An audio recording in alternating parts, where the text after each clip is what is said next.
창세기 31장 22절부터 35절까지 말씀입니다. 제가 먼저 읽겠습니다. 셋째 날 야곱이 도주했다는 소식이 라반에게 들림으로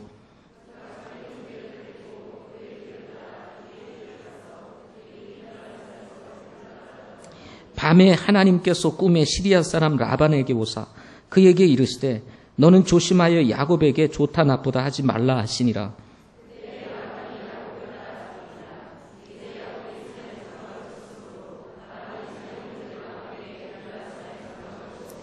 야곱에게 이르되 내가 네게 알리지 아니하고 내 딸들을 칼로 사로잡은 포로같이 몰래 끌고 갔으니 네가 행한 일이 도대체 무엇이냐?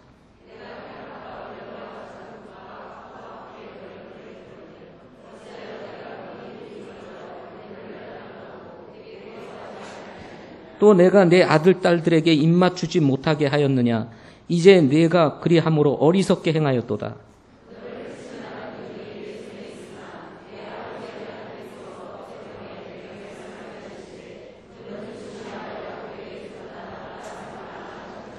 이제 내가 내 아버지 집을 심히 사모함으로 가야 할지라도 어찌하여 내 신을 훔쳤느냐 하며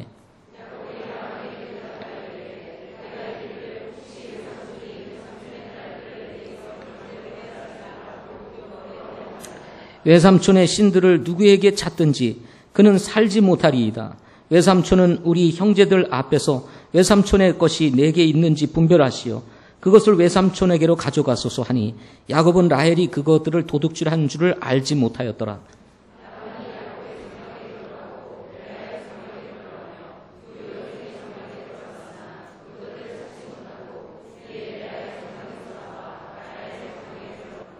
이제 라헬이 그 형상들을 가져다가 낙타의 안장 속에 놓고 그것들 위에 앉으니라. 라반이 장막을 모두 뒤졌으나 그것들을 발견하지 못하며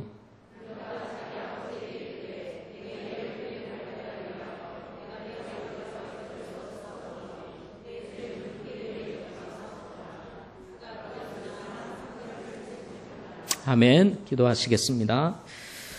살아계신 아버지 하나님, 귀한 예배 가운데로 저희들을 인도해 주시고 존귀하시고 어미하신 거룩하신 우리 하나님 앞에서 영과 진리로 예배할 수 있도록 인도해 주시니 감사합니다. 이 예배드림이 우리에게 얼마나 큰 축복이요 특권인지 알게 하시고 정말 마음을 낮추어서 주님 바라보게 하시고 온전한 예배 드릴 수 있도록 하나님 축복해 주시옵소서.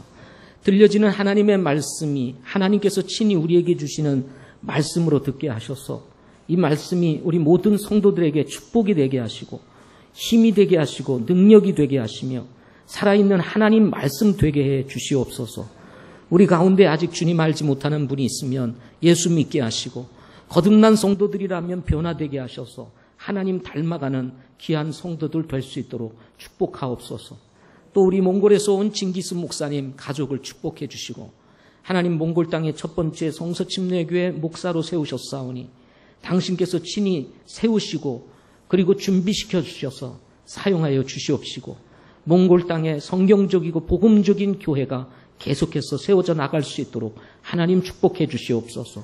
주신 말씀 축복해 주시기 원하올 때 예수님의 이름으로 기도하옵나이다. 아멘.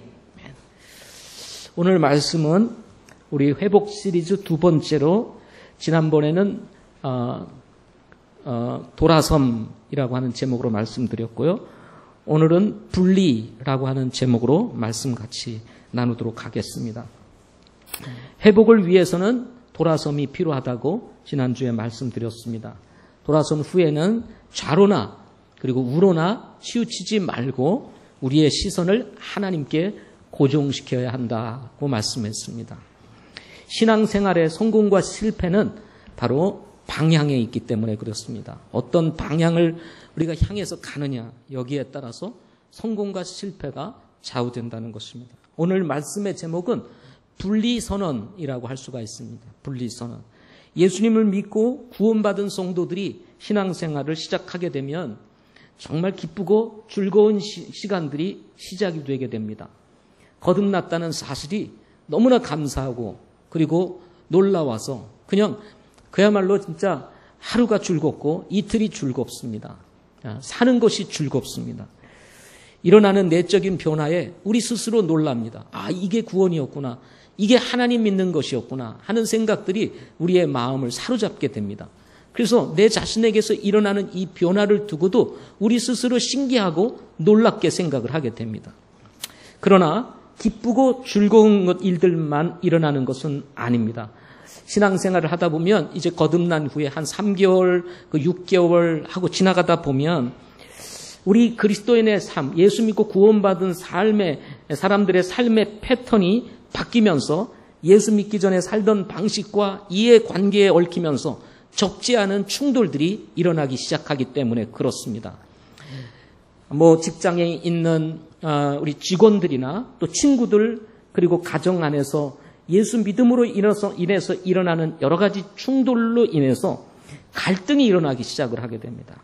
이런 갈등은 신앙생활을 부담스럽게 만들게 되고 신앙생활을 지속적으로 할 것인지 말 것인지에 대한 고민이 시작되게 된다는 것입니다. 이때 우리에게 필요한 것이 뭐냐면 나는 하나님을 믿는다. 나는 거듭났다. 나는 예수 믿는 사람이다 라고 하는 신앙선언이 우리에게 꼭 필요한 것입니다. 거듭난 성도들도 마찬가지입니다. 여전히 버리지 못한 습관을 가지고 있는가 하면 믿음의 길을 향해 가야 하는 성도들의 발목을 붙잡고 있는 세상적인 하란이 여전히 우리 가운데 존재하고 있기 때문에 그렇습니다. 말씀 앞에 섰을 때, 또 오늘과 같이 이렇게 말씀을 들을 때, 또 기도를 할 때, 또 주님과 개인적으로 교제할 때마다 들려지는 하나님의 음성을 우리가 들으면서 우리 자신의 모습을 보게 됩니다. 연약한 나의 모습, 여전히 하란에 붙잡혀 있고 그리고 세상 가운데 살고 있는 나의 모습을 바라보면서 하나님 앞에 내가 바로 서야 되겠다라고 결단하고 때로는 우리가 분리 선언을 하게 됩니다. 그러나 그럼에도 불구하고 여전히 세상에 붙잡혀 있는 경우들이 있기 때문에 그렇습니다. 결코 사탄은 그리스도인들을 자유롭게 내버려 두지를 않습니다. 믿음의 길을 갈 수 있도록 자유롭게 두지를 않습니다. 그래서 여러 가지 방법으로 우리 그리스도인의 삶에 압력을 주고 그리고 또 위협을 하고 그리고 고난을 주면서 우리의 삶을 방해하는 이런 일들이 일어나게 되는 것입니다. 매일매일 삶의 현장에서 경험하는 유혹과 영적인 우선순위를 사이에 두고 일어나는 영적인 전쟁을 우리는 매일 경험하며 살고 있습니다. 영적인 싸움에 승리하기도 하고 패하기도 하는 과정에서 우리가 배우는 진리가 하나가 있습니다. 그것은 무엇입니까? 우리가 여전히 하나님 앞에 서 있어야 한다는 것입니다. 다시요. 누구 앞에 서 있어야 된다고요? 하나님 앞에 서 있어야 한다는 것입니다. 우리 성도들이 믿음의 길을 떠나 있으면 좋을 것 같이 보여도 좋지 않다는 것입니다. 가보면 그곳에 오히려 마음이 아프고 괴롭고 그리고 상처받고 그리고 삶을 힘들게 하는 많은 일들이 우리를 얽어매는 것을 경험하게 된다는 거예요. 그래서 깨닫는 것이 뭐냐? 아, 그래도 여전히 믿는 사람들은 하나님 앞에 서 있어야 하는구나. 다른 말로 얘기하면 이런 말을 우리는 분리 또는 구별 또는 성별이라고 이야기를 하는 것입니다. 아, 우리가 구별되어야 되겠구나. 성별된 생활을 해야 되는구나 하는 생각을 가지게 되는 것입니다. 오늘 말씀은 가나안과 하란의 경계선인 길르앗산에서 야곱과 라반이 만나게 되는 이야기입니다. 가나안과 하란의 경계선인 길르앗산에서 하나님께서 지시한 땅으로 가는 야곱과 야곱을 추격하여 되돌리려고 쫓아온 라반 사이에서 일어나는 사건을 통해서 우리 성도들이 배워야 할 것이 무엇인지 오늘은 여러분 속지에 보면 3가지로 나와 있지만 3가지를 얘기하면 오늘 1시 정도에 끝날 것 같습니다. 그래서 오늘은 2가지만 얘기를 하고 마치고자 합니다. 기대가 되시죠? 첫 번째로는 하나님을 기대하고 신뢰하라 하는 것입니다. 야곱이 아내들과 자녀들 그리고 모든 재산을 가지고 도망쳤다는 소식을 라반이 3일 후에 듣게 됩니다. 양의 털을 깎기 위해서 3일 길이나 되는 먼 곳에 있었던 라반은 하던 일을 중단하고 급히 돌아와 형제들을 주축으로 하여 야곱의 무리를 제압할 수 있는 힘을 가진 추격대를 조직하여 추격하게 됩니다. 쉬지 않고 달린 결과 일주일이 되는 때에 길르앗산에 이르게 되고 그곳에서 장막을 치고 머물러 있는 야곱 일행을 만나게 됩니다. 바로 길르앗산은 야곱이 가고자 했던 가나안 땅과 라반이 살고 있는 하란의 경계선에 위치하고 있었기 때문이었습니다. 가나안 땅과 하란의 경계선인 길르앗산에서 야곱과 라반의 만남, 어떤 일이 일어났을까요? 라반이 야곱을 제압할 수 있는 힘을 가진 추격대를 조직하여 가나안 땅과 하란의 경계선인 길르앗산까지 따라잡았던 이유가 무엇일까요? 사위와 딸들과 그리고 손자, 손녀들, 깨물어도 아깝지 않고 그리고 보고 보아도 질리지 않는 사랑하는 딸들과 아쉬움의 이별을 하기 위해서였을까요? 라반은 그토록 딸들을 사랑하고 그리고 손자, 손녀들을 귀여워했던 그런 아버지 또는 할아버지였을까요? 결코 라반은 그런 사람이 아니었습니다. 딸들이었던 라헬과 레아는 자신의 아버지를 두고 이렇게 이야기합니다. 15절에서 우리를 낯선 자로 여겼다고 말합니다. 사랑하는 딸들을 낯선 자로 여겼던 아버지, 딸을 딸로 여기지 아니하고 낯선 자로 여겼던 아버지, 그야말로 남같이 여겼던 아버지가 라반이었습니다. 그뿐만 아닙니다. 딸들이 하는 말이 이렇게 얘기를 했습니다. 딸을 팔아서 부를 챙긴 아버지. 어떻게 딸을 야곱에게 팔아서 그 대가로 부를 챙길 수 있느냐? 야곱과의 대화에서 이 라헬과 레아가 했던 말이었습니다. 이 세상에 수많은 아버지들이 있지만 여러분, 딸을 팔아서 부를 챙기는 아버지가 얼마나 되겠습니까? 그런데 이 라반은 딸을 팔아서 부를 챙긴 아버지였다는 것입니다. 그야말로 라반은 돈을 위해서라면 무엇이든지 할 수 있는 그런 인간이었습니다. 이런 라반이 야곱을 추격하게 된 이유가 과연 어디에 있을까요? 이별이 아쉬웠을까요? 딸이 보고 싶었을까요? 아니면 손자, 손녀들이 그리워서였을까요? 아니었습니다. 라반이 하는 이야기를 들어보십시오. 26절부터 29절입니다. 야곱에게 이르되 내가 내게 알리지 아니하고 내 딸들을 칼로 사로잡은 포로같이 몰래 끌고 갔으니 내가 행한 일이 도대체 무엇이냐? 내가 희락과 노래와 작은 북과 하프와 함께 너를 보냈겠거늘 어찌하여 내가 은밀히 도주하여 몰래 나를 떠나고 내게 고하지 아니하였느냐? 또 내가 내 아들 딸에게 입맞추지 못하게 하였느냐? 이제 내가 그리함을 어리석게 행하였도다. 너를 해칠 만한 능력이 내 손에 있으나 내 아버지의 하나님께서 어젯밤에 내게 말씀하여 이르시되 너는 조심하여 야곱에게 좋다 나쁘다 하지 말라 하셨느니라. 야, 여기 보면은 라반이 그동안 아주 딸들을 그냥 이뻐하고 그리고 손자 손녀들을 아주 귀여워했던 할아버지로 묘사되고 있는 것을 보게 됩니다. 그러나 이것은 구라입니다. 뭐예요?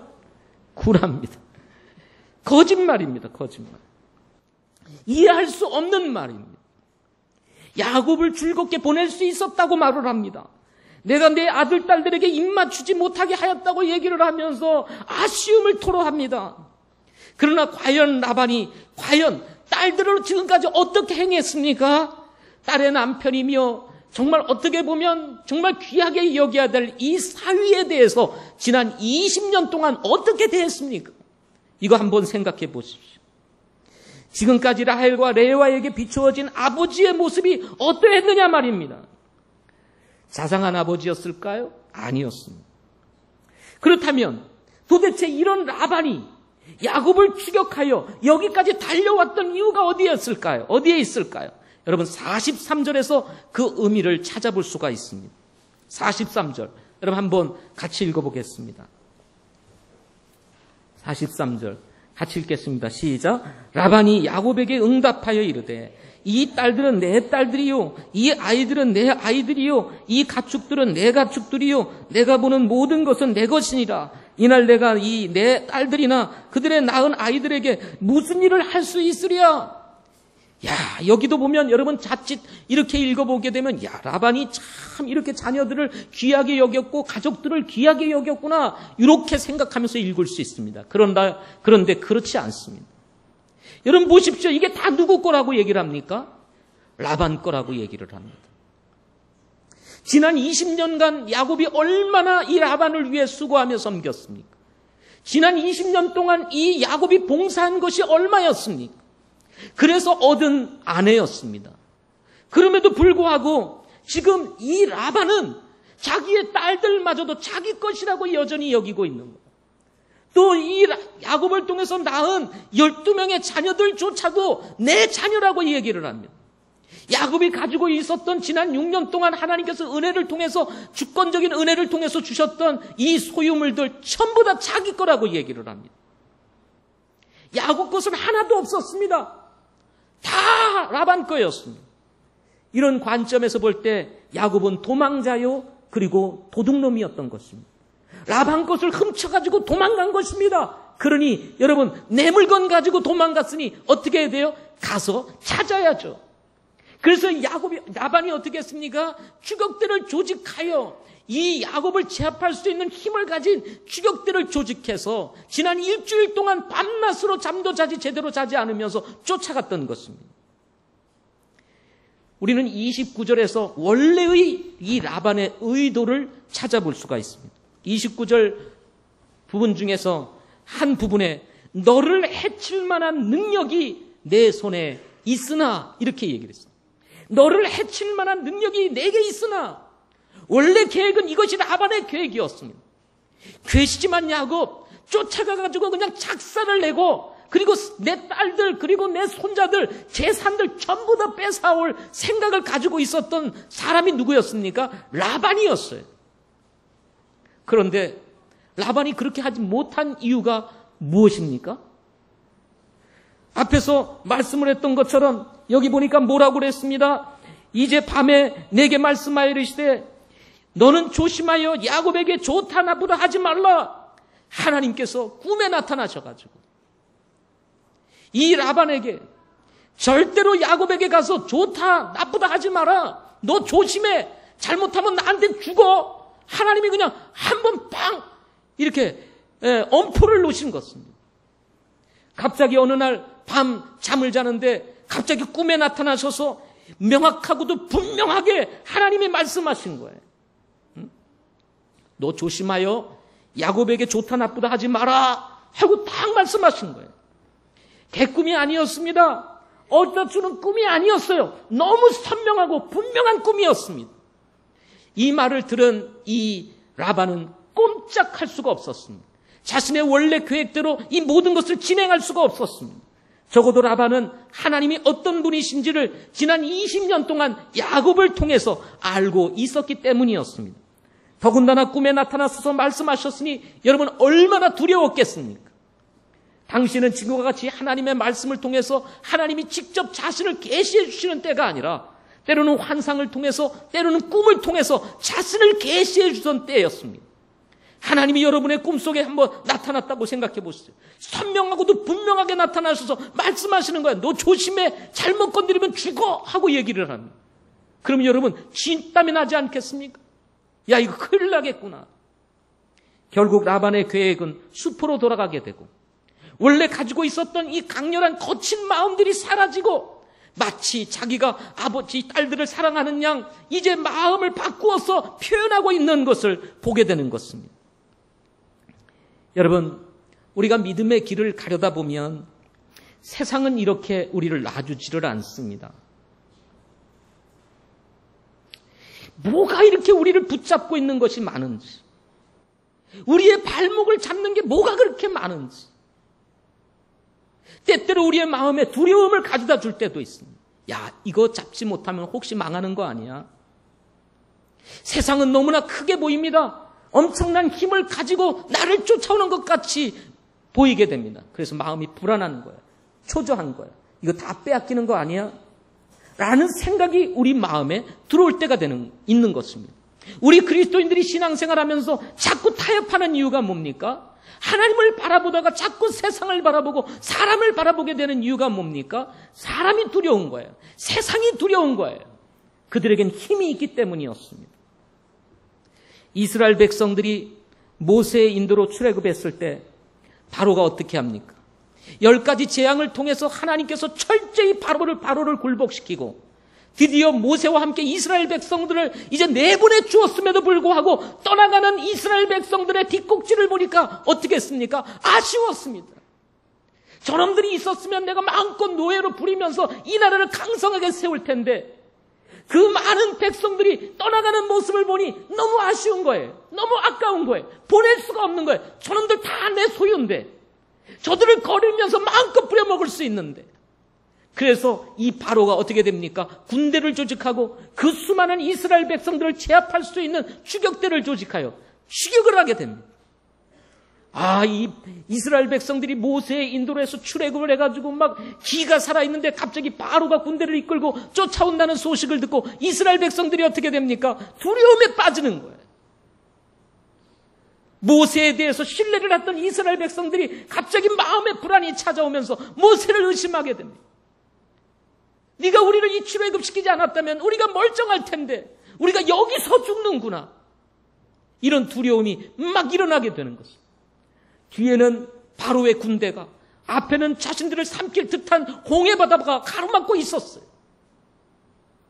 사람들이 웅성웅성됩니다. 이스라엘 백성들이 서로 그냥 마음들이 나뉘어집니다. 이럴 때 하나님께서 모세를 통해서 말씀하시는 거예요. 모세야, 네 지팡이를 들고 저 홍해를 향해서 들어라.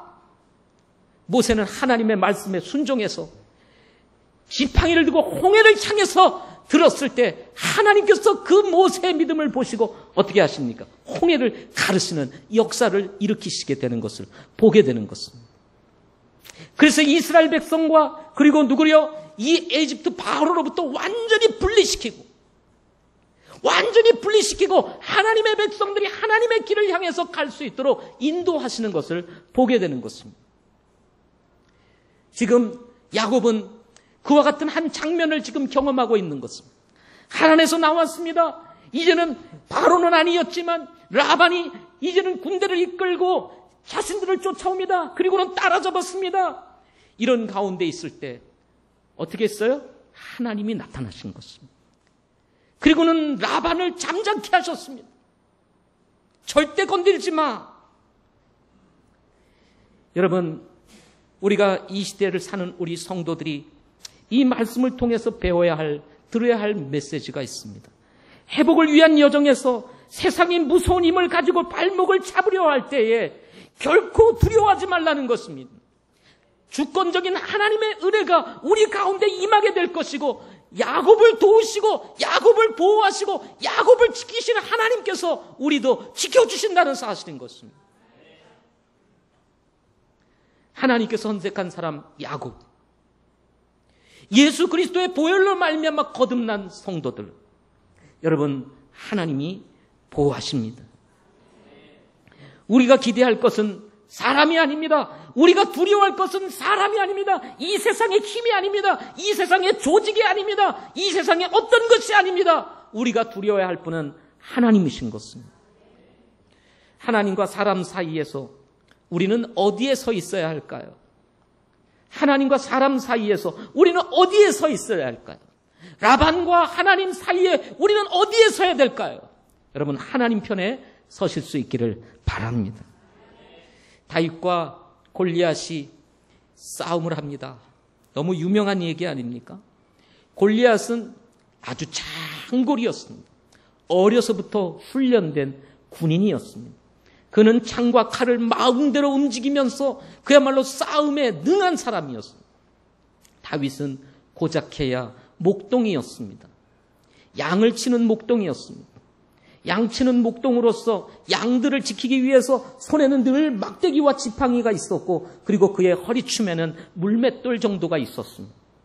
그는 그 물맷돌을 던지면서 곰도 쫓아내고 이리도 쫓아내고 그리고 양들을 위협하는 짐승들을 쫓아내었습니다. 그게 다윗이었습니다. 이런 다윗과 골리앗과의 싸움, 여러분 누가 이길 수 있겠습니까?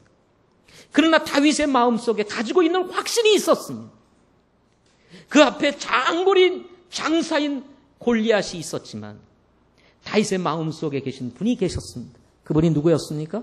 하나님이었습니다. 하나님은 골리앗보다 크시다는 것입니다. 하나님은 골리앗보다 위대하시다는 것입니다. 나는 비록 작고 내가 들고 있는 것은 물맷돌에 불과하지만 하나님이 도우시면 골리앗도 넘어질 수 있다는 거예요. 전쟁은 하나님께 속한 것이라고 말했습니다. 사람에게 속한 것이 아닙니다. 골리앗에 속한 것이 아닙니다. 기술에 속한 것이 아닙니다. 재능에 속한 것이 아닙니다. 하나님께 속한 것이라는 거예요. 그리고 나가서 싸웠습니다. 어떻게 했습니까? 이겼습니다. 우리가 이 말씀을 통해서 배워야 될 게 무엇입니까?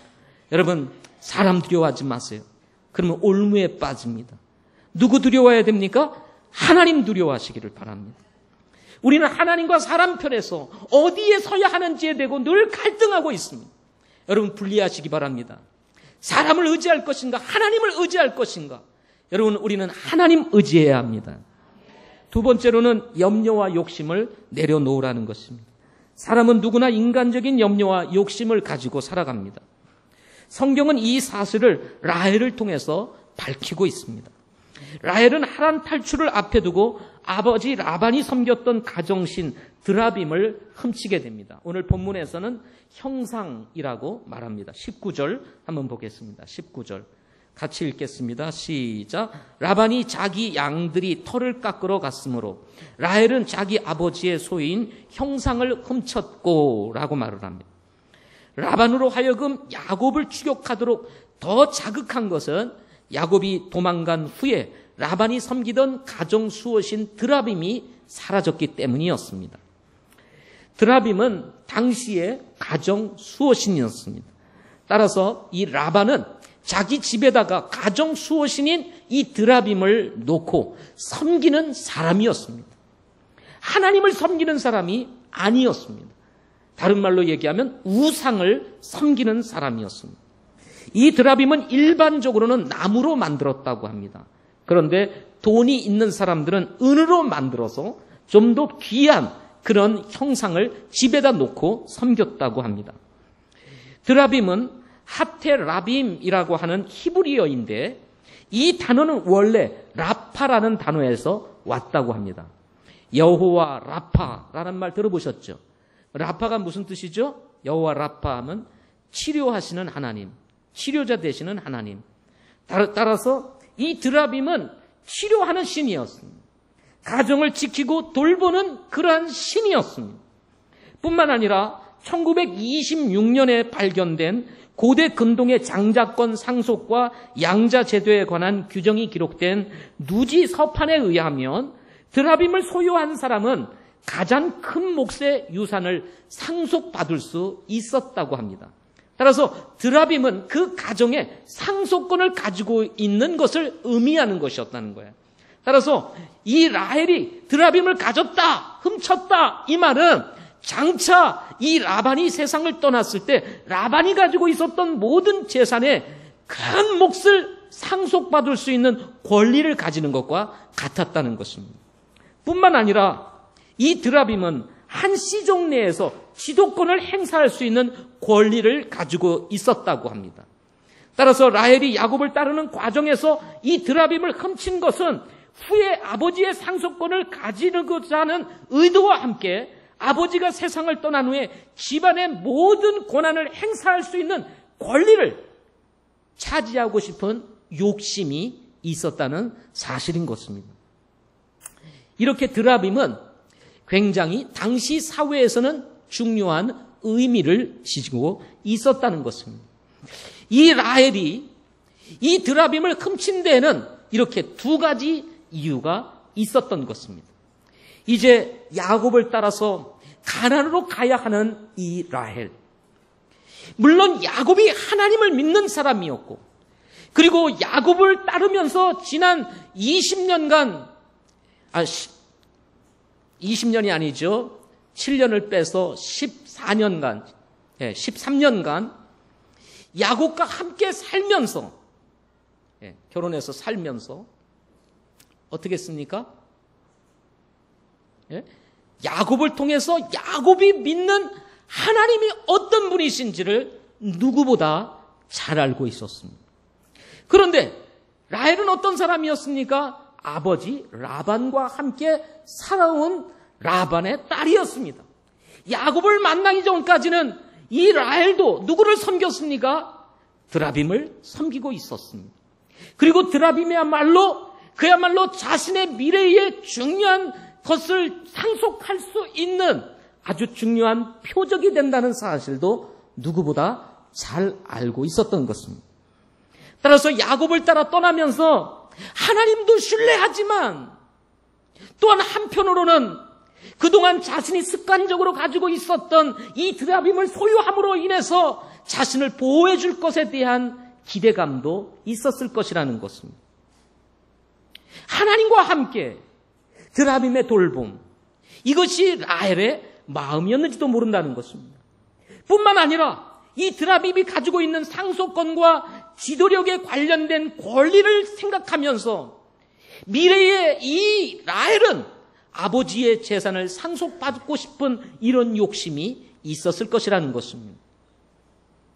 따라서 이 라헬은 자신이 가지고 있는 떠남에 대한 염려, 그리고 물질에 대한 욕심, 이 두 가지 문제를 해결하기 위해서 아버지가 가지고 있었던 드라빔을 훔쳐서 도망을 가게 되었던 것입니다.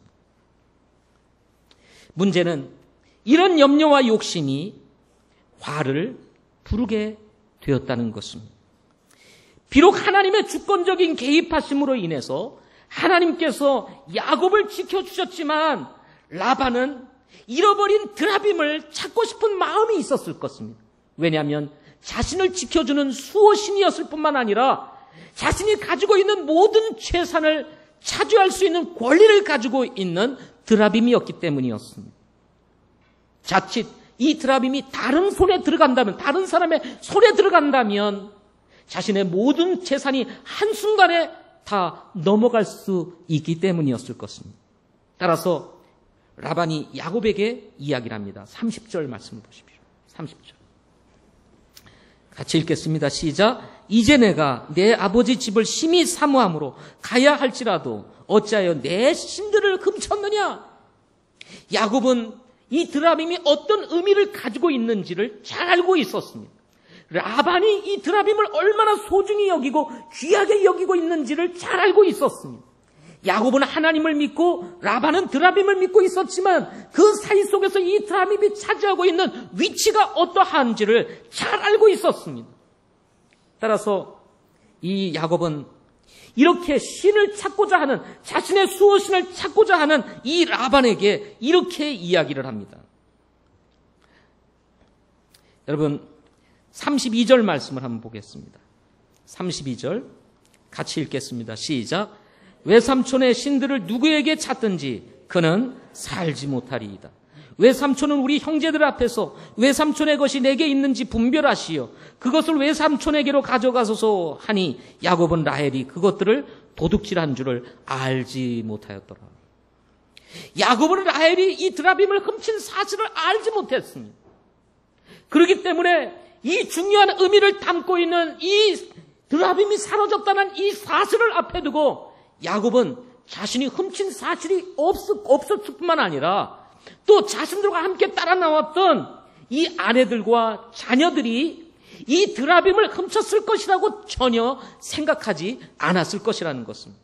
따라서 그는 거리낌 없이 담대하게 라반에게 말하기를 외삼촌의 신들을 누구에게서 찾든지 그는 살지 못하리이다. 왜냐하면 드라빔은 야곱과는 전혀 상관없는 신이었기 때문이었습니다. 관심도 없는 신이었습니다. 야곱은 지금까지 한 번도 드라빔을 의지한 적도 없었고 사실은 그것을 바라본 적도 없었습니다. 야곱은 오직 그의 마음속에 하나님만 있었습니다. 따라서 자신을 따르던 두 아내와 두 첩, 그리고 자신이 낳은 12명의 자녀들을 조차도 야곱의 마음을 가지고 있었을 것이라고 하는 이런 생각 속에서 만약에 누구에게서 그 신들을 찾든지 그는 살지 못할 것입니다. 그러니 외삼촌 마음대로 찾아보세요.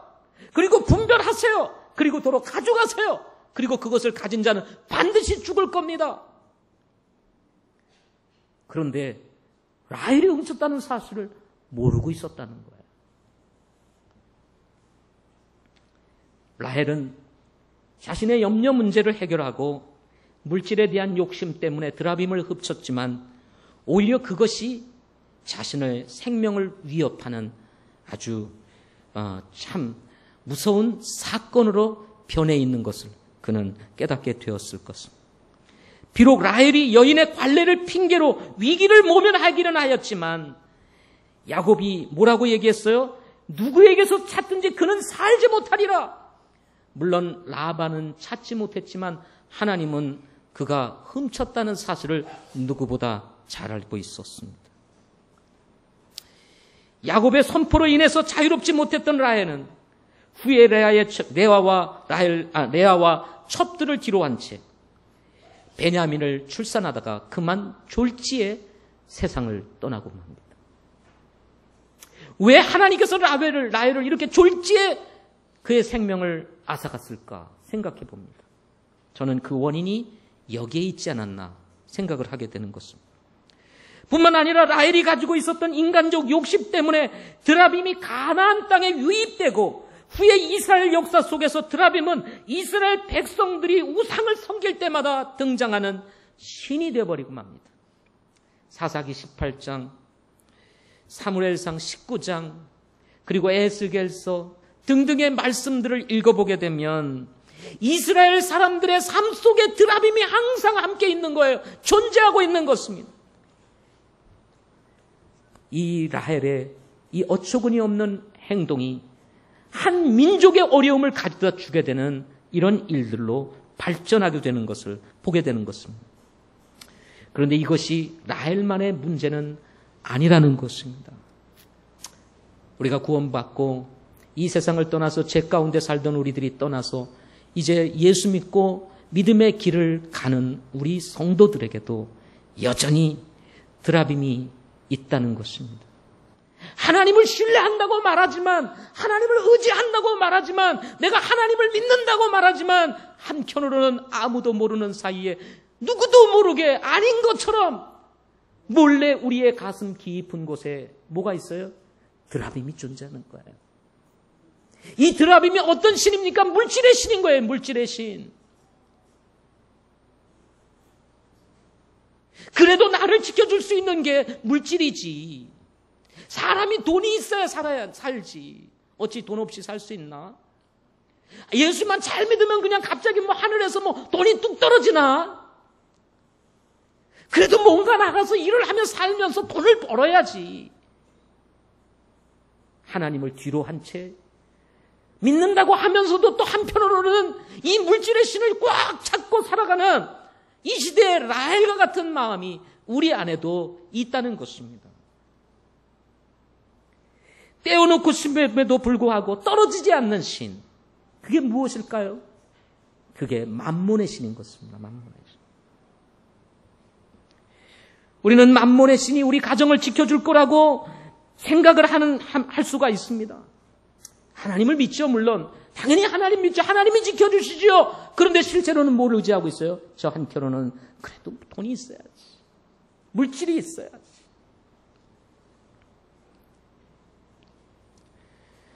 성도들의 삶을 위협하고 위기로 몰아넣는 수많은 사건의 배후에는 바로 만몬을 의지하는 사람들의 마음에서부터 비롯되고 있다는 사실을 우리는 잊지 말아야 합니다.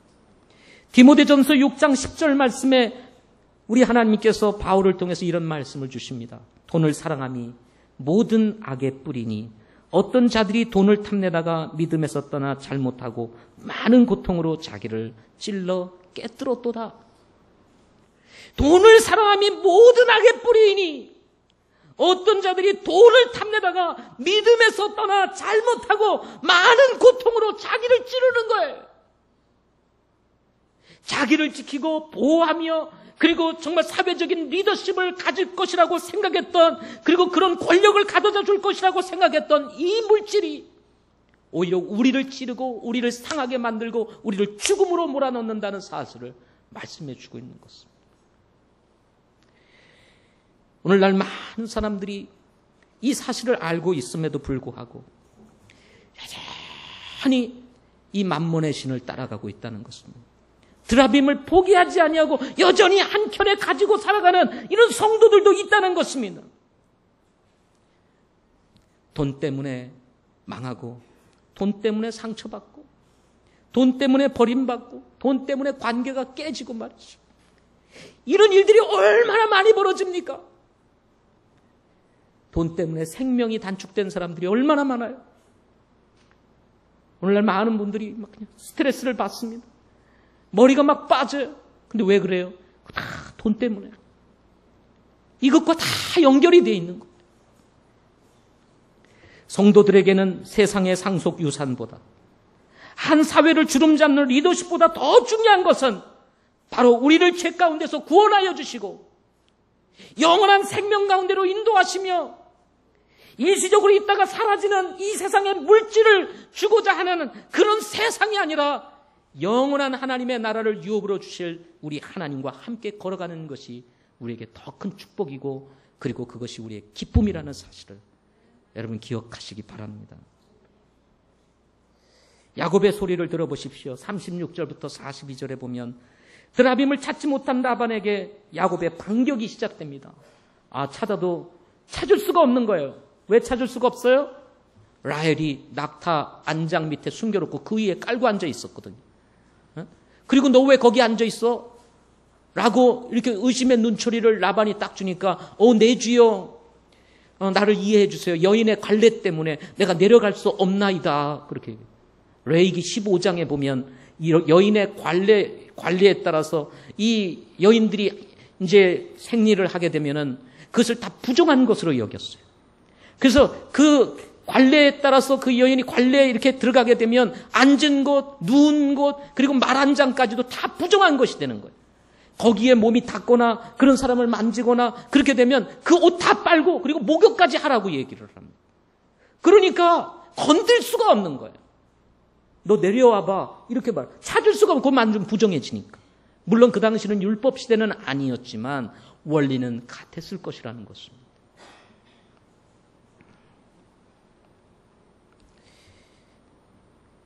드라빔을 찾지 못한 라반에게 야곱이 얘기합니다. 내 범법이 무엇입니까? 내 죄가 무엇이기에 나를 따라오셨나이까? 도대체 내가 뭘 잘못했는데 당신이 나를 따라 여기까지 추격해 왔습니까? 다 뒤져보고 찾은 것 있습니까? 야곱이 제대로 큰 소리를 한번 치는 겁니다, 지금. 예. 또 이제 마지막 아니에요, 마지막. 다시는 안 볼 라반 아닙니까? 여기서 뭘 주저하겠어요? 떳떳한 라반, 하나님께서 자신을 저기까지 인도해 주시고 자신의 재산 뺏어가지고 자기에게 주신 하나님, 분명히 역사하고, 라반도 꿈에서 나타나서 내가 하나님 말씀하시니까 너 가만두지, 그렇지 않으면 너 죽였어, 막 이렇게 얘기는, 하나님 날 지키시고 계시는구나. 분명히 알게 됐어요. 또 야곱은 하나님을 믿는 사람이었어. 내가 20년 동안 외삼촌의 양을 치면서 암양이나 암연소 낙태한 적 있어요? 야곱이 얼마나 성실하게 양을 쳤으면요, 많은 양들이 당시에 낙태를 해요. 새끼를 낳다가 죽거나 막 이런 일이 벌어져요. 그런데 한 번도 그런 적이 없다는 거예요. 낙태 제로. 이렇게 가능해요? 하나님만이 하실 수 있는 거예요. 그 믿음이 우리에게 필요합니다. 그 믿음이. 그런데 실제로 지금 얘기하는 거예요. 낙태한 적이 한 번도 없다 이거예요. 뿐만 아닙니다. 외삼촌에게 이 야곱이 말하기를, 나는 순양을 먹은 적도 없습니다. 당신의 순양. 원래 암양은요, 새끼를 낳아야 되기 때문에 소중히 여기지만 암양은 많아도 순양은 몇 마리만 있으면 되거든요. 그래서 손님이 오거나 뭐 하면은 이제 순양을 잡아서 이렇게 하게 됩니다. 그런데 야곱은 이 라반의 소유인 순양을 먹을 수도 있음에도 불구하고 한 번도 먹은 적이 없어요. 라반의 것이라는. 철저히 라반의 것을 인정하고 절대로 하나도 손대지 아니했던 사람이 누구였냐면 야곱이었습니다. 뿐만 아닙니다. 짐승에게 물려 찢겨 죽으면 그거 물어내. 라반이 그런 사람이 물어내. 그럼 원래는요, 율법에 의하면 이 레위기서를 읽어보세요.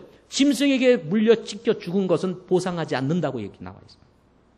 그런데 이 모든 것들을 뒤로하고 물어내라는 거예요. 그러면 그를 순순히 물어주었던 사람 야곱이었어요.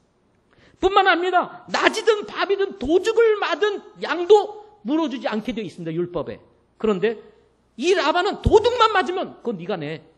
그래가지고 다 취해갔던 사람이 누구냐? 라반이라는 거예요. 라반. 급반함입니다. 낮에는 갈증이, 밤에는 서리가 나를 쇠약하게 하고 내 눈에 잠이 떠날 정도로 일을 했다고. 밤잠을 자지 못한 채 오직 라반을 위해서 지난 20년 동안 잠도 제대로 자지 못하면서 이 라반을 위해서 일했던 사람이 누굽니까? 야곱인 거예요. 그걸 누가 알고 있어요? 라반이 알고 있었습니다. 그리고는 말합니다. 딸들을 위해 14년, 가축을 위해서 6년. 야곱이 이게 얼마나 한이 맺혔으면 이 말을 자주 하겠어요. 벌써 저도 많이 사용하잖아요. 그죠? 여기서 또 얘기하는 거예요. 품값을 10번이나 바꾸었습니다. 한이 맺힌 거예요. 한이. 만일 하나님께서 나와 함께 계시지 아니하였다면 분명히 외삼촌께서 나를 빈손으로 돌려보냈을 것입니다. 요게 야곱이었거든요. 아니, 라반이었거든요. 하나님이 개입하시지 아니했다면 분명히 외삼촌께서 나를 빈손으로 돌려보냈을 거라는 거예요.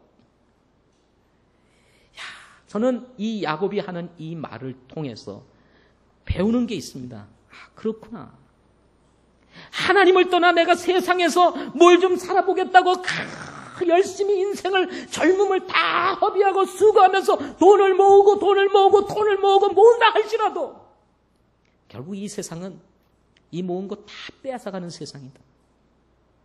결국 빈손으로 돌려보내는 세상이 이 세상이다. 그래서 사람은요, 빈손으로 왔다가 빈손으로 가는 거예요. 이게 세상이에요. 잡을 것까지요, 가질 것까지요, 소유할 수 있을 것까지요. 그런데 결국은 다 빈손이란 말입니다. 빈손. 그런데 이 빈손으로 가야 될 인생임을 알면서 이거를 잡아보겠다고, 이것을 붙잡아보겠다고 사람들이 계속해서 그걸 위해 살아가는 것입니다. 그러나 여러분, 우리는 하나님을 믿는 사람. 아멘. 빈손으로 왔다 빈손으로 가는 인생이 아닙니다. 그거를 보여주는 거예요. 하나님께서 만약 나와 함께 계시지 아니했다면 우리는 빈손이에요. 그런데 하나님이 우리와 함께 계심으로 지금 우리 빈손 아닙니다. 아멘. 물질을 놓고 갈 수 있지만 그보다 더 소중한 것을 하나님이 우리에게 허락해 주셨습니다. 뭘로 비교를 하겠어요? 우리가 거듭나 하나님의 자녀가 되고 영원한 하나님의 왕국을 우리가 상속받을 수 있다는 게 이게 얼마나 놀라운 축복입니다. 그래서 여러분, 얻었다고 얻은 것이 아니에요. 소유했다고 소유한 것이 아닙니다. 여기서 우리가 뭐 잡았다고 해서 잡은 게 아니에요. 하나님이 주셔야 그것도 얻은 거예요. 하나님이 주시지 않은 것은요, 잡은 것이 아닙니다. 얻은 것이 아니에요. 그거 우리 깨닫고 살아야 합니다. 나일과 같이 염려와 욕심을 내려놓지 못하고 몰래 마음의 드라빔을 가지고 살아가시는 분들 계시지 않습니까? 가난과 하나님의 경계선과 같이 신앙과 세상의 경계선에서 우리는 염려와 욕심을 내려놓지 못하고 살아가고 있는 경우들이 있습니다. 자칫 우리가 가지고 있는 염려와 욕심이 우리의 삶과 신앙을 위협할 수 있다는 사실을 우리는 잊지 말아야 됩니다. 아니, 우리가 그걸 경험하고 살아가고 있지 않으세요? 믿음이 자라지 못하고 여러분 주님과 동행하지 못하고 진리 가운데 머물지 못하는 것은 이런 욕심을 내려놓지 못하기 때문에 주님을 붙잡으면 이거 다 내려놓아야 된다고 생각을 하는 거예요. 마태복음 6장 33절과 34절 말씀. 오직 너희는 첫째로 하나님의 왕국과 그분의 의를 구하라. 그리하면 이 모든 것을 너희에게 더하시리라. 그러므로 내일을 염려하지 말라. 한날의 악은 그날의 족하니라. 사랑하는 성도 여러분, 이제는 우리는 드라빔과 하나님 사이에서 뭔가 결별을 선언할 때입니다. 혹시 우리 안에 여전히 드라빔이 있다면, 물질의 신이 있다면 여러분 내려놓으십시오. 그리고 우리의 인생을 책임지시고 우리의 삶의 주인 되시고 생명의 구주 되신 여러분 주님을 붙잡고 사시기를 바랍니다.